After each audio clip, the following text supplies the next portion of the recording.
तर धाराशिव शहरात सुद्धा भीषण पाणी टंचाई जाणवते। फकीरानगर, खाजानगर यासह इतर भागांमध्ये गेल्या 15 दिवसांपासून पाणी पुरवठा होत नाहीये। यामुळे नागरिकांचे मोठे हाल होत आहेत।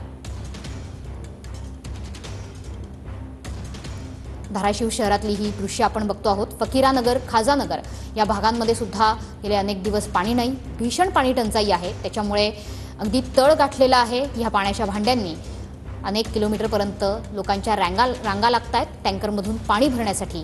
मात्र पाण्यानं आता तळ गाठलेला आहे। महाराष्ट्रातल्या अनेक भागांमध्ये दुष्काळाचं आणि पाणी टंचाईचं हे भीषण चित्र। धाराशिव शहरामध्ये गेल्या 15 दिवसापासून अनेक भागामध्ये पाणी पुरवठा होत नाहीये। महिला आपल्यासोबत आहेत, मला सांगा काय परिस्थिती आहे? पाण्याची परिस्थिती फार गंभीर आहे आणि पाण्याचा आम्हाला फारच अडचण आणि टंचाई उठलेली आहे।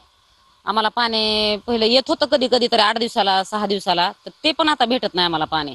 मग आम्ही पाण्याचं शोध करीत जातात की एक अर्धा किलोमीटर 1 किलोमीटरवर जर पाणी तिथं भेटलं आम्हाला तर भरून येतात, आणि जर नसेल तर शेतामध्ये बोर हे बघत हुडकत जावं लागतंय आम्हाला। जर बोरला भेटलं तर तेवढ्यात पण जर लाईट असेल तरच बोरचं बी पाणी भेटते, ना तर आम्हाला पाणी सुद्धा भेटत नाही बोरचं। हा असं रिकाम आमची तक्रार अशी आहे की त्यांनी कमीत कमी 5 दिवसाला 6 दिवसाला तरी पाणी सोडावं अशी आमची अपेक्षा आहे। मुलं बाळ लहान लहान आहे ते आम्ही पाणी नाही भेटलं आम्हाला शेतात जावं लागतं, 3-2 किलोमीटर अंतरावर जावं लागतं। शेतातल्या बोरचंच पाणी आम्हाला जाऊन आणावं लागतंय, विहिरीचं पाणी आणावं लागतंय। असेल तर आणावं लागतंय, नसेल लाईट जर गेली तर तिथून पण सर आम्हाला परत यावं लागतंय।